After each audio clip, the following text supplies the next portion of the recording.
Welcome back to Up to Speed, the conversation continuing with the race for the commissioner's chair. We have some California iconic seat today joining us. Past state senator Stephen Bradford. How are you, sir? I'm doing well yourself.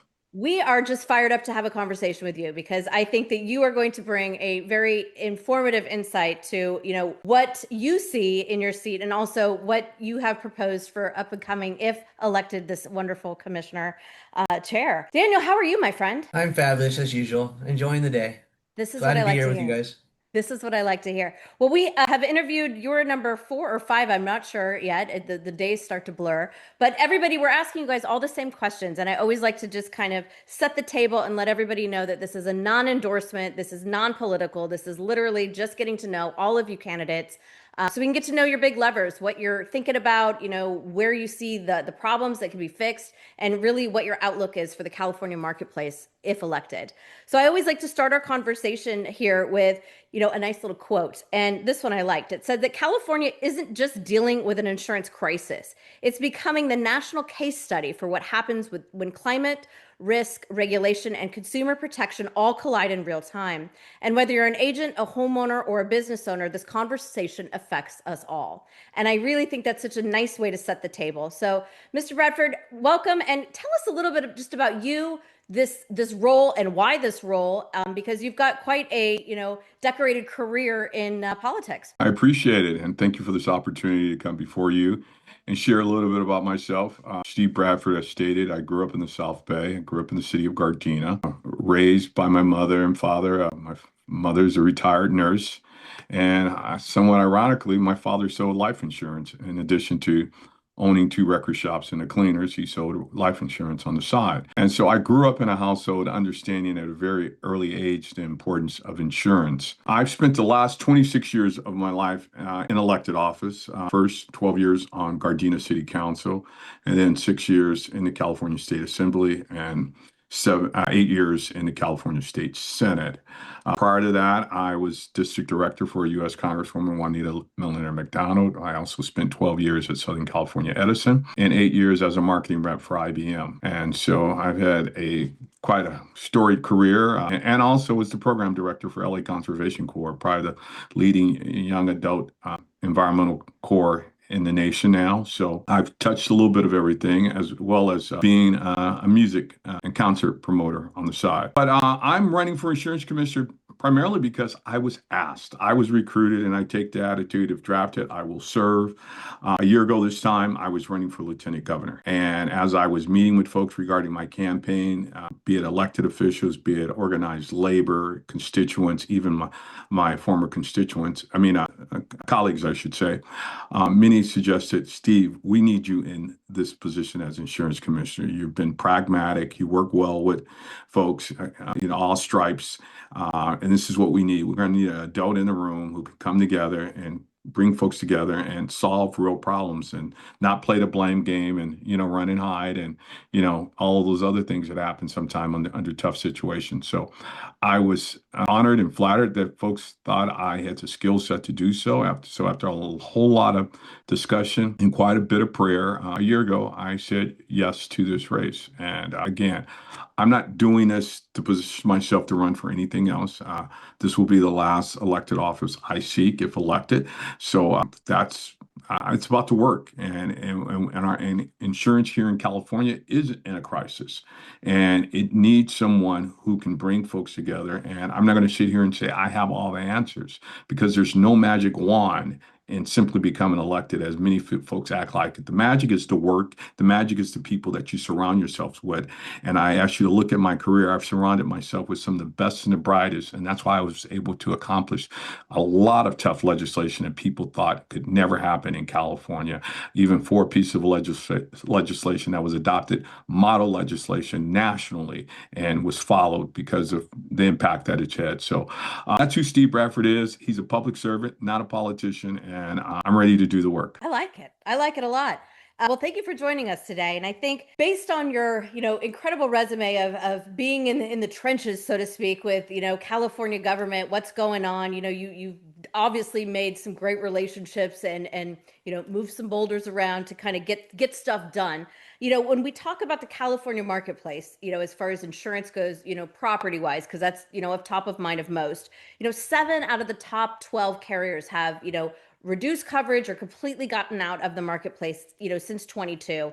And now we have this new entrance of, the non-admitted market, which these markets are the ones that are actually the ones that are kind of saving the day in a lot of ways because they can move a little bit more, freely when it comes to rate and getting things done, where the admitted markets have more challenges. If elected, one of the big driving questions we have is, creating a more harmonious marketplace with the admitted and the non-admitted market and having more carrier availability. What is your position there? I strongly support a very, very competitive market. You don't solve this problem with monopolies or just a few choices.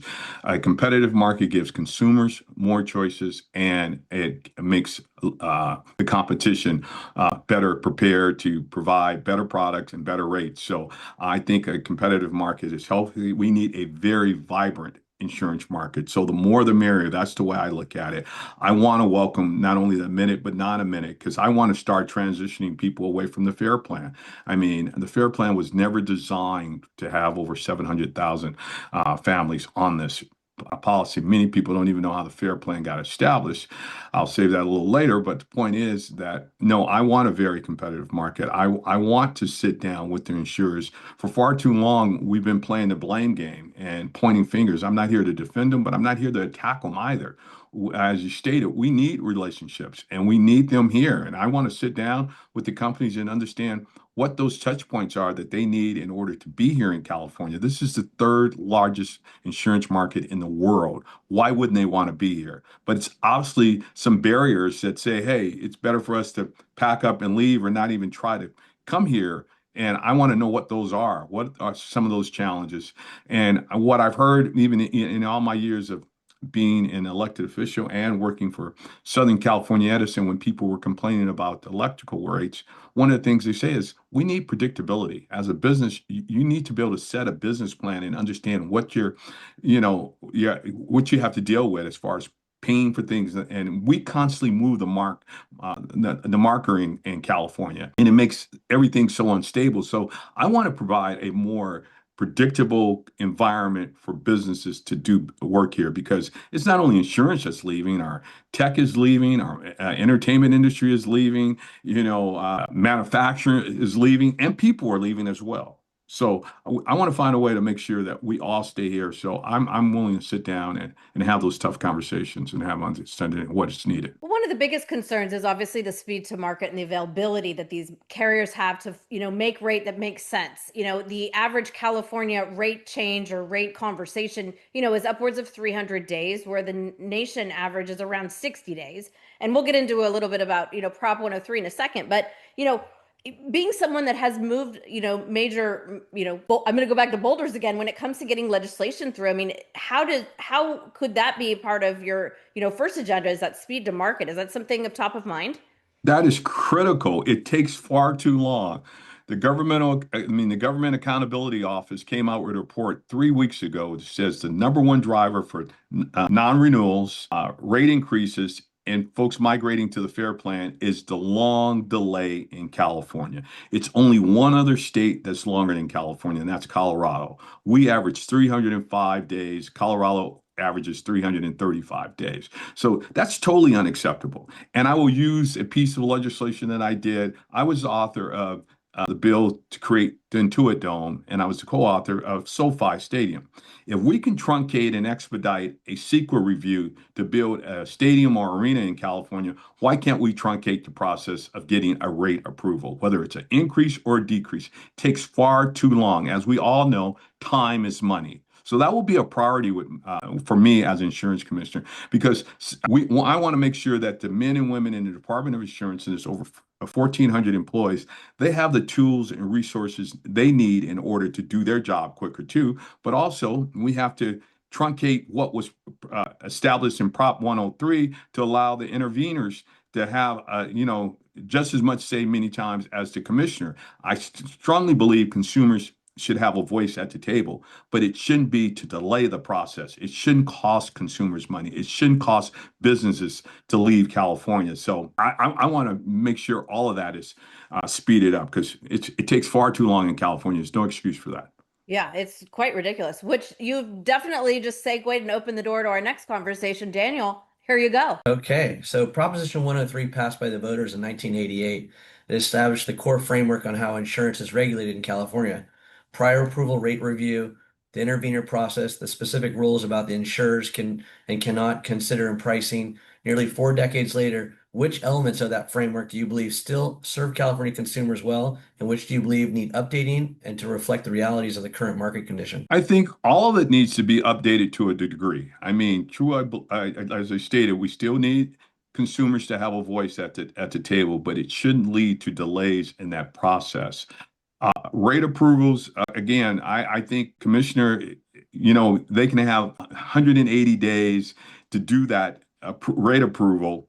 We would like to see it a whole lot less, but if it's not done in 180 days or the insurance companies waive their 180 days, then it goes on to over a year almost for folks to do that. I think it's too many challenges.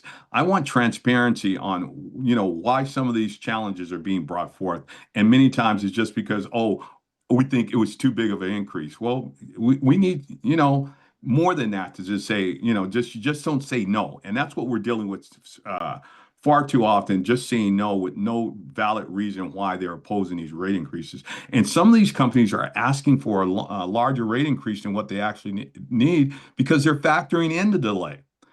Some of them would be very happy with 3%, but they understand I'm going to have a year of revenue loss. I'm going to ask for 7%. And then having 7% triggers a hearing, and triggering a hearing delays it. So that process has to be reviewed overall because what we were doing in 1988 is not what we're doing today. Things have changed tremendously since then. And so that's what I would just want a total, I won't say overhaul, but we have to really look at Prop 103 with a fine tooth, with a magnifying glass and see where we can make some improvements on, with that. Perfect. And you brought it up, the intervener. So under Prop 103's intervener provisions, outside parties, mostly predominantly consumer watchdog, can participate in the rate proceedings and recover fees for that participation, with consumer watchdog alone being awarded over $18 million in intervener fees since 2003. Supporters argue this creates a consumer check on insurer rate filings. Critics argue that it slows the rate review process and increases litigation costs that are passed on to the policyholders and functions as a subsidy to a small number of participating groups, the watchdog groups. And what is your view on the intervener process, and how can we make it operate better? And would you seek to change how that functions now and how the fees are awarded? I think the average consumer would be shocked to understand that they're paying for these fees. That is factored into rates. So, I wish I could write a proposition where it gives me oversight, but at the same time, give me ability to make money because I challenge that which I'm supposed to review. And it's to their advantage to always challenge a rate because that means money in their pocket. Again, I'm not saying they should work for free, but don't continually have a challenge simply because I get paid to do it. And it's going to cost consumers at the end of the day. Again, I chaired utilities and I had to work with green lining and turn, and they had intervener comp fees as well, but they didn't make anywhere where, to the degree that consumer watchdogs are making, and they had far more interaction, I would say, with the utilities than I think consumer watchdogs has with the insurance industry, and they're making way more money. So yes, I would really want to look at how do we adjust those fees and educate the consumer that the understanding that yes, you need someone on your side looking out for you, but it shouldn't cost you as much as it's costing you right now. And again, the average customer is totally unaware that they're paying for this. Absolutely. And it's a lot of money they're paying in the long run. And you asked me, it was another part that you asked the question, and I don't think. How would you change it in the functions and changing the fee structure? But I mean, that you kind of hit on it. It needs to be overhauled. It Yeah. needs to be corrected. Does one party, consumer watchdog, really deserve to be the person who set the bill and says, I'm the one that's going to get paid by interfering with the rate files process. And we mentioned speed to market is everything right now. The big thing is we know that a lot more people are going to have losses due to water loss in their home from, pipes rupturing and things like that, slab leaks.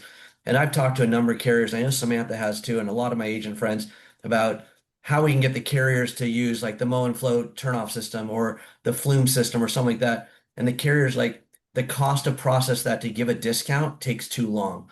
Well, then we go to the non-admitted market and they're like, that's a great idea. And in 2 weeks, they've already adjusted the rate, put that into place, and they're ready to go. So speed to market is a huge factor when it comes to rate filing and getting these things done. And like you said, because they're not sure when they're going to get their next rate filing, they'll have to pat that in because it takes them, we'll say a year to get the rate filing. Now they're not going to get it for another year. What has changed in 2 years? You look at our history, what's changed in 2 years? Materials, price, labor, everything has changed. Accessibility to this stuff, the price of the vehicles, everything has changed in that period of time. Until very recently, though, California was the only state that did not allow insurers to use the forward-looking catastrophe models or the factor of the cost of reinsurance into the rate filings, both of which are standard practice in the other 49 states, and both of which are the central to the current sustainable insurance strategy reforms. Some of these limitations flow from Prop 103 itself, others from decades of regulation interpretation. Do you believe California's current rate-making rules reflect the risk environment insurers actually face? If not, would you change, and through what mechanism, regulation, legislation, or a ballot measure? I strongly support the direction that the sustainable insurance strategy is going, sis, because we do need to use catastrophic modeling and clear scientific data to not only predict natural disasters, but man-made as well.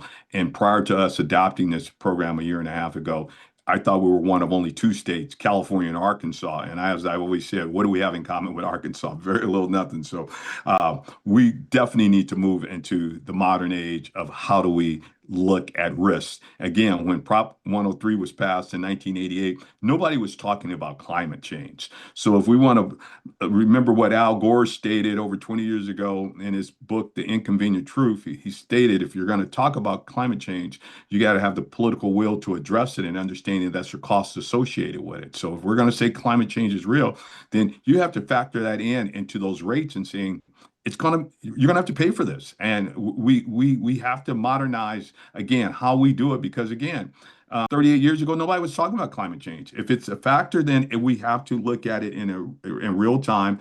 And I like the catastrophic modeling again because it takes a forward look as well as one of the things I still want to support is traditional ecological knowledge that our Native American brothers and sisters have been providing, where they've clearly identified places throughout California hundreds of years ago that they wouldn't settle in or build in because they were prone to floods as well as fires well before millions of people, well before transmission lines. It was lightning strikes, and they welcomed it to help manage the forest. We don't do a good enough job in land management anymore. We're so busy with saving trees that we've forgotten about the environment around it that's causing it to burn. That is the fuel that is burning down most of these homes. So I want to bring in environmentalists as well, and our forest department, our Department of Fire, help set rates. I mean, look at how do we do better vegetation management and tie that into rates as well. So if you take the proactive measure to harden your home,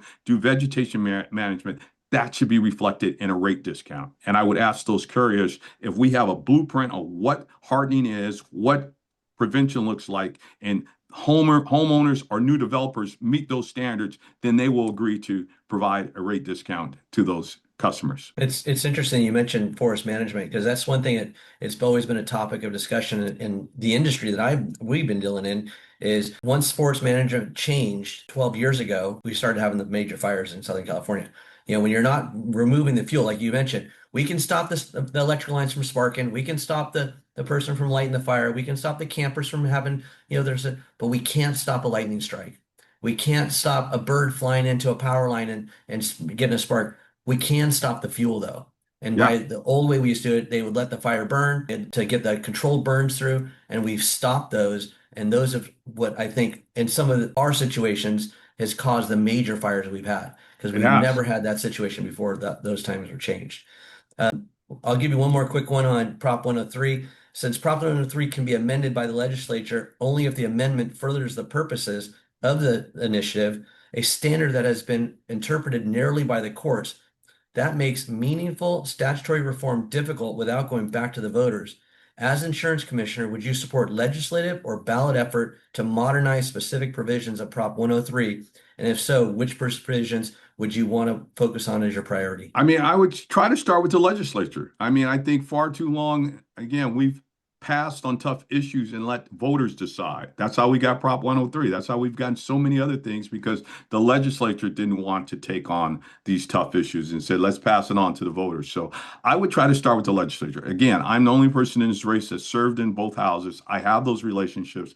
I know the maneuvers that you have to do to get policy passed. So I would start there. You asked what area would I focus on? Yeah, what would be your priority on fixing first a Prop 103? Would it be speed to market? Would it be intervener situation? What do you think is the I, biggest hurdle I, to? again, I'm going to say speed to market. I mean, as we said, time is money. So I would want to make this process as fast as possible. Yes, have all the checks and balances, but we can speed it up. I would want, again, to provide those men and women in the Department of Insurance all the tools necessary to do rate reviews, do claim reviews a lot quicker. We only have 34 people in this department that oversee claim reviews. I mean, that's woefully too little. So yes, I would want speed to market. That would be one of my number one priorities right now, for sure. All Well, right, now Samantha, back to you. here I go. So I'm going to dive into the independent agent channel because we're the boots on the ground over here, and I could tell you from someone who talks to insurance a lot,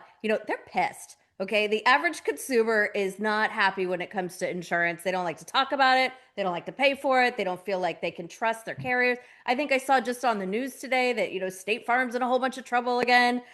One of the disconnects I think is the independent agent, the consumer, and then also the Department of Insurance. And if elected, how could you create a more harmonious channel between the three, bodies of different things going on? I mean, do you have any thoughts on that? Again, I don't want to oversimplify this, but I think it requires collaboration. It requires us to sit down. We've been doing this finger pointing. We've been doing this in silos. We've had the department position, we've had the industry position, and we've had the consumer position. At some point, we all have to come into the room and be grown-ups and say, here's what we can do. How do we fix that problem? That's what I've done as a legislator on some of the toughest issues here in the state of California, when people said it couldn't be done, but we found a way to get to yes. And far too often we quit at no, but no is just the beginning of the conversation. What ends it is yes. So how do we get to yes on agreements on tough issues? And it's by sitting down. And I hate to say it, some of us have been far too stubborn as to, it's my way or the highway. And like I said, I don't want to oversimplify this, but we're gonna have to bring folks in the room and say, hey man, let's fix this. Let's sit down as adults and work this thing out again. And also, again, giving the department, those men and women, the tools they need too, because I hear that in some areas and divisions within the department, they don't have the tools that they need. And they haven't had the relationship I've heard with not all the insurance commissioners, but many of the insurance commissioners. They never had any interaction. My first 100 days, I want to meet with as many of those men and women right in that department and understand what some of those challenges are. Also, as a commissioner, we oversee the agents. It's over 600,000. I want to sit down and understand what those challenges are. What do you need to do your job better? But I also want a better educated consumer. So that's why I would create a forward-looking dashboard to let folks know, here's what you can expect in your policies if you do X, Y, and Z. Get buy-off from the industry. Yes, this is what we will cover. This is what we expect. This is what we need. That's why I said, as far as mitigation should be embedded in a rate agreement. So if homeowners do X, Y, and Z and take the proactive measures, carriers should say, yes, we're going to cover that. I think we need greater interaction because, again, I reflect back on my father as an insurance agent. And I remember as a young kid going with him to his client's home well before the internet and, doing all that, paying with a credit card. And he would come to their homes to collect their premiums. And he would sit there at their coffee table or their dining room table and explain what their policy is, what's all involved there. And in many times, some of his clients did not have the money. And my father went in his pocket and put money in the envelope to make sure that their policies didn't lapse, they stayed intact. I'm not saying that's what it needs to happen today. I think it's a better, we need a better relationship with the consumer and their agent right now because most of it is online now. You know, it's not the interaction anymore. I mean, you guys know far better than I, but you definitely need that one-on-one with with your client, with making sure that all their needs are met. Yeah, 100%. My dad was a life insurance, old school life insurance guy too, would go on the appointments and do that. Definitely a different time when I came into the industry, but we didn't have the internet like we did now 25 years ago. Yeah. Something you brought up was the education of the consumer, but also the education of the agents, because Yes. I do, that's, a big part of what we do at Lightspeed is educate. And there is a shocking amount of things that agents don't know, or, they're trying to skirt and get things done, shortcut, or they're binding policies online that might not reflect the risk, and it's a big problem. I mean, the errors and emissions concern is a big one. And I think there is a department within the Department of Insurance that people can form a complaint and send it over, and then it gets investigated. But how about not having to get to that part where we have more of a frontline education for all? I mean, how could that be implemented on a top line? I totally agree. I mean, education for not only the consumer, but the agent and the industry, because again, we're all shooting in the dark and not on one page. That's why I would like to have, like I say, a forward-looking dashboard so consumers can know what to expect, agents know what to expect, going forward. The industry as a whole, we have to have a blueprint, and it's so willy-nilly right now in California. So I think education is key. Conversation is the start of that education, of bringing folks together and getting agreement and buy off on what agents need as well as what the consumers need. And again, having the department be that connective tissue to make sure everybody is on the same accord. And again, I think we are operating in silos right now. I agree. I agree. Yep. And I think that there is, there is a harmonious place that we can all get to. We all just kind of have to, I think, take a deep breath Yeah. and sit, pull up a chair at the table. And I don't think that's really been an opportunity for us. I mean, not as ever long as I've been around. I got some of my opponents talking about we don't need a competitive market. We don't need, the minute, let alone the not a minute market. I totally agree with that. We want to welcome everybody in California. If you're performing ethically, legally, and following policy guidelines, why shouldn't you be able to write insurance here in California? If you're Competition's good. It It's helps with it's always helps with has rate. been. You tell me Yep. where competition has done. Competition makes you better. Iron sharpens iron. Yep. It's I not like just in that. I sports, it's like in that one. everything. More choices in the marketplace give a better chance for a better Exactly. price and a better opportunity for your consumers. Right now, we don't have that. Our consumers, I'm shopping 7 to 12, 15 carriers, decline, decline, decline, decline, decline. Here's your only option, Stephen. You have this option. You have this non-admitted, which is a great opportunity to stay out of the fair plan. And this is how you have your option, or you have the fair plan. Which would you like to go with? And there's no option at that point.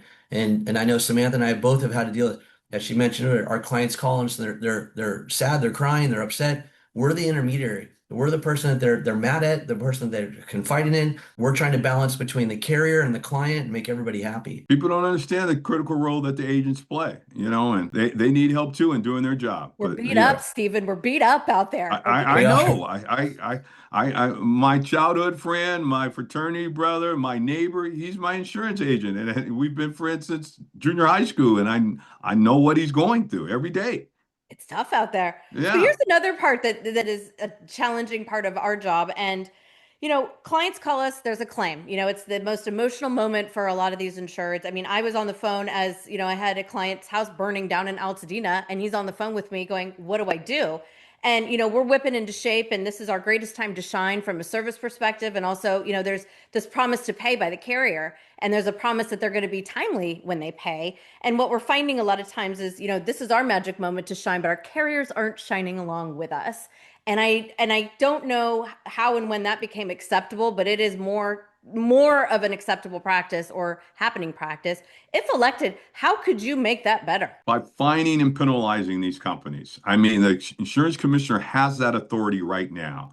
And again, that's not happening at the rate that it should. And also having clear justification for the delays and the denials, having a greater abundance of interdepartment staff to review these claims. We just can't take the insurers at their word. Give us the documentation. Tell us why this claim is being denied. Tell us why you're delaying the payment. We want to know that. Just don't say no or deny. Or delay. We want data to support that. Show us why you're making this decision, and that's not going on right now either. So. Oh, and it's so disheartening. And then the clients are like, well, why am I paying for insurance? What's the Exactly. point? Right. Yeah, you've paid. I've heard story after story. You've heard it more than I've paid my policies for 20 years, never had one claim, and now when I finally have a claim, I'm being denied, or it's been delayed, or I'm being underpaid.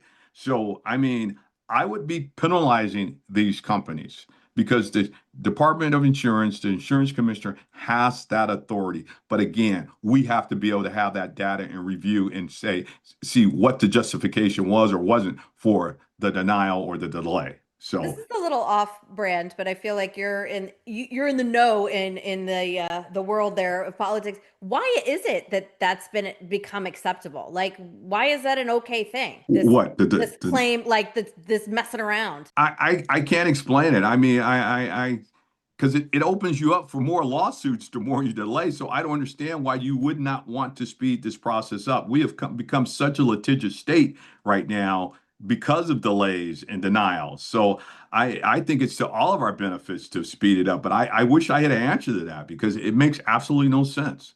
It So makes absolutely no sense.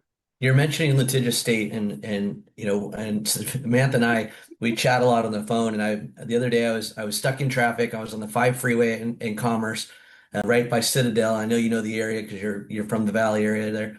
And while I was stopped in traffic, I'm talking to someone. I go, I can count 9 billboards from personal injury attorneys from the spot I'm sitting right here that I can physically read. How do you feel about nuclear claims, and how do we rein this in to make it where really we're getting people whole, but we're not making them like they won the lottery? I totally agree, and that's a tough position for me because 11 years ago, no, I'm longer than that. 14 years ago, I was Consumer Attorney's Legislator of the Year because I took on underinsured and uninsured motorists because that was a problem. People would get uninsured motorists and think they're fully covered, get in a car wreck and find out it barely made their repairs, let alone if you had any hospital bills right there. We that has to be reined in too. I know my friends in the legal world, won't agree with that, but it shouldn't be a cash cow for folks now just to have these exorbitant settlements simply because of I don't know. So when you drive down the freeway, when you turn on the TV, I mean, that's what you see. So it lets you know it's a money game right now. It is truly a money game. And Yeah. Well, I wish I had answered that one, but it is clearly you see the billboards and it's a lot of money out there right now and Yeah, suing. tort reform is really going to be necessary. I mean, right now you have equity firms investing in attorneys to basically help them with their cases and to drag these cases out. About 75% of all billboards in the country are managed by personal injury attorneys now and marketed by them. That's what they have all their advertising on. And it's all this, as I call it, and everybody laughs when I tell them that. They're like, you know what, that kind of makes sense. I call it the subliminal message. It's $6.8 million, $4.2 million, $10.5 million. And they don't say what the client got. They say what the award was. By the time it all gets said and done, after the attorneys, private doctors, and the hedge fund companies, all this money that's got to be paid back, that's not what the consumer gets. The attorneys got rich from it, but the people aren't getting what they really deserve. So when we look at tort reform and how we fix that, that is a big problem with the insurance industry because that goes into their cost of doing business, which raises rates for everybody. Yeah. So that's one thing that I think whoever's insurance commissioner really needs to look into and how they can work with that. But I know the personal injury attorneys have a huge lobbyist group up in Sacramento, and that'll be a really tough one to hurdle. but it's As not. as I told somebody, they asked me, I says, yes, if you're injured if your car is destroyed or your home destroyed and you're not being handled in an appropriate way, yes, you have a right to sue. They're acting like, oh, we don't want to take that away. We just want to make it reasonable and fair, just like anything else. It shouldn't be a cash cow. And like you said, if you're going to sue for millions of dollars, then the victim, the consumer, the injured party, they should be reaping the lion's share, not the attorneys. Well, and I think what they don't understand too is I mean, I write commercial apartments and buildings is my thing, commercial property.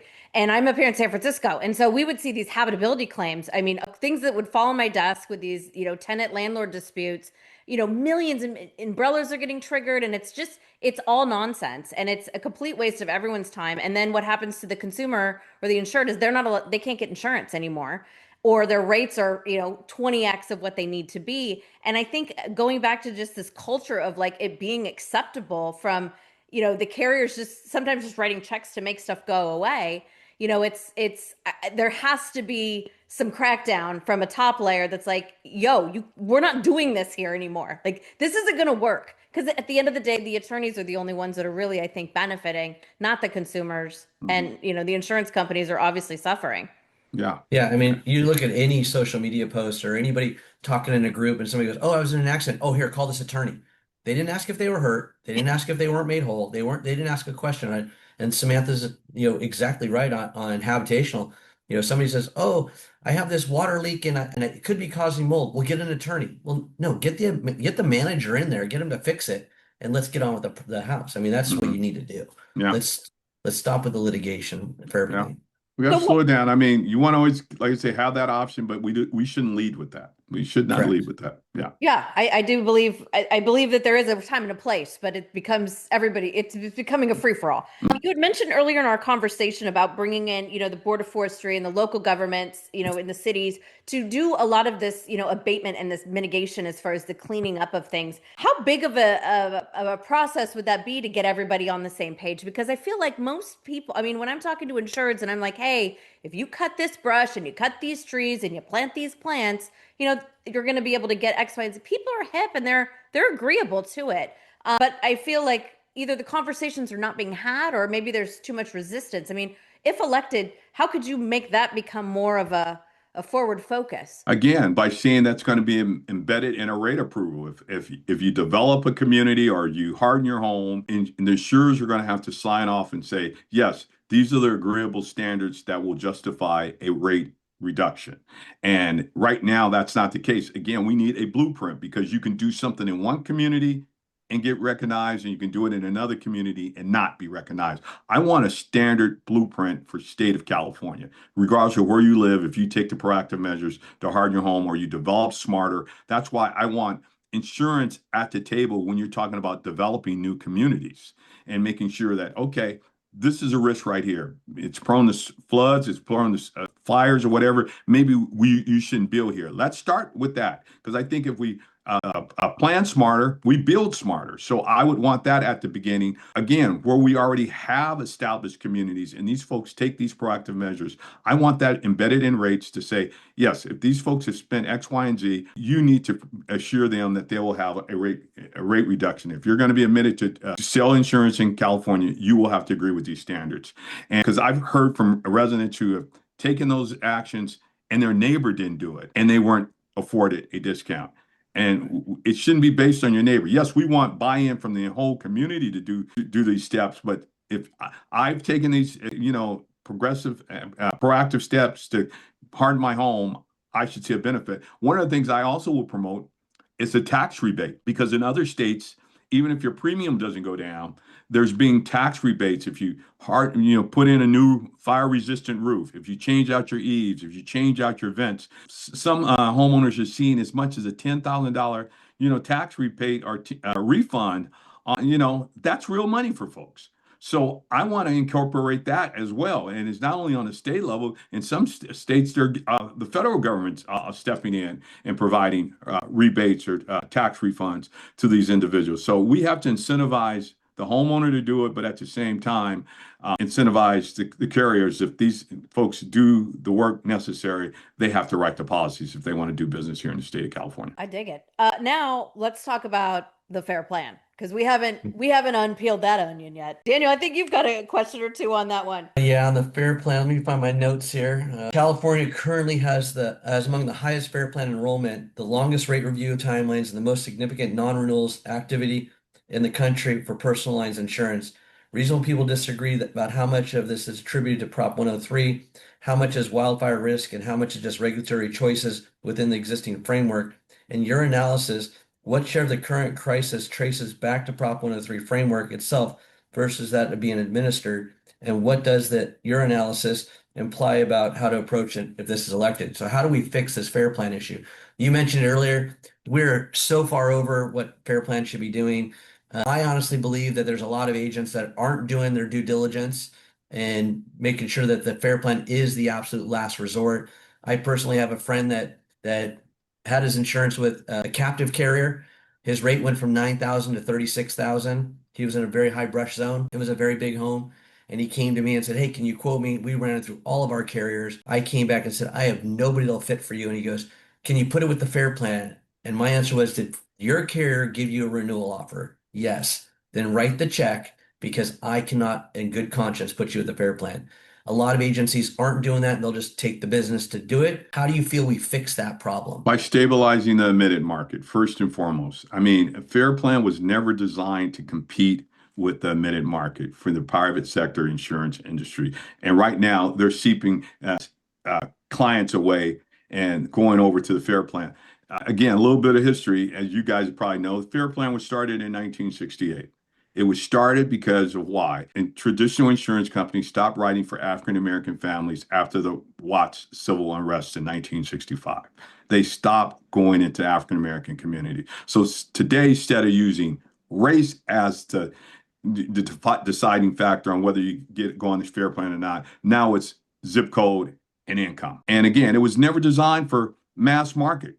It wasn't. So the mere growth of the fair plan shows a great dysfunction of our overall insurance market. Again, for a program that was only designed because of the racial discrimination that was happening 60 years ago, now it's, common discussion with most consumers here in California, regardless of where you live. That has to be fixed. That has to go away. Again, stabilizing it. I agree with Assemblywoman Calderon, who chairs insurance in the Assembly. She did a bill last year to now allow you to sell bonds to help underwrite the liquidity and exposure on the fair plan because it's $1 billion overextended. So they don't have the liquidity to pay for those claims. So I support that. Again, by bringing in some of these carriers that have left, or like I say, the non-admitted market, I think you start depopulating the fair plan. Again, a report just came out last week that shows fair plan growth decreased by 25%. And the admitted market growth has increased in those fire areas. They didn't say the percentage wise, but it has improved. So I think again, stabilizing the SIS program and doing what we're doing right now and factoring in risks and all those other things into rates will now allow insurance companies to properly price insurance for these homes and evaluate risks on an actual basis.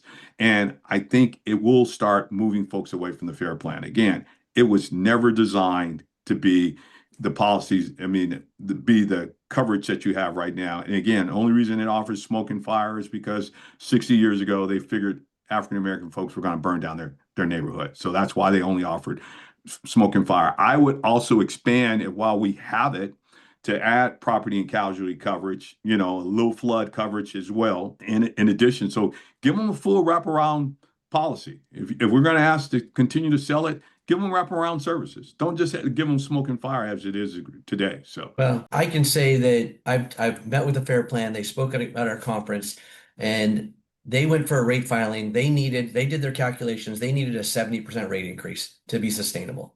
70%. So they went to the Department of Insurance and said, "We need 50%. They got 15%. And it comes back down to then they're artificially low. So they're more competitive in price than the non-admitted, where if they were priced where they needed to be, the non-admitted, more of them would come into marketplace and more people would be out of the fair plan and into a non-admitted or stay in the admitted market because it's still right. It's when you're artificially low, people migrate to it. We've all seen it. Samantha's seen it. I've seen it where carriers come in hot and heavy and they underprice their marketplace. They buy the market and then they get burned because they didn't charge the right rate. We need Absolutely. greater That's what the problem. transparency too, because what happens with the fair plan is behind closed doors. It's not an open process, and people think it's a government It's program. It's not. not. It was implemented and stood up by the government, but it's private. It's the insurers, as It, you well know, who fund the fair plan. yeah. And another bill that was passed last year now allows the speaker and the pro tem to add a body, but they're a non-voting member. Yes, you get to peek your head into the tent and see what's going on, but they have no voice. I would like to see a voting member being added to the board of the fair plan, so you would have greater say. But right now, everything happens behind closed doors. So we need greater transparency there as well. Yeah. I mean, they need rate. And the scariest thing, and I know we've talked about it a lot in my industry side of it, is if we ever have a bad fire like Paradise in Big Bear, you're Or going to see State Tahoe. Farm. You're going Yeah. to see State Farm, you see farmers, you see a lot of these companies going bankrupt because they don't have the money to support the amount of paper that is written up in those areas. And one of the things is also people don't factor in the reassurance issue as you speak to it, because the reassurers don't want to take on that risk of covering these companies because again, they don't think, we've adequately assessed the risk and we're not Right. pricing premiums at the right level. So this is we're not going to play. And And so the that's reinsurers are increasing their rates, and then exactly. the carriers aren't allowed to use that in their cost model, and that's where the problem we're running into. And that It's a has yin to and be yang. included. Yeah. A lot of folks have not factored in. That's the cost of doing business. If the insurance companies have to pay more for their premiums, I hate to say it, consumers are going to have to pay more. Yeah. I got to be honest. I want to be the grown up in the room. It's a cost to play here.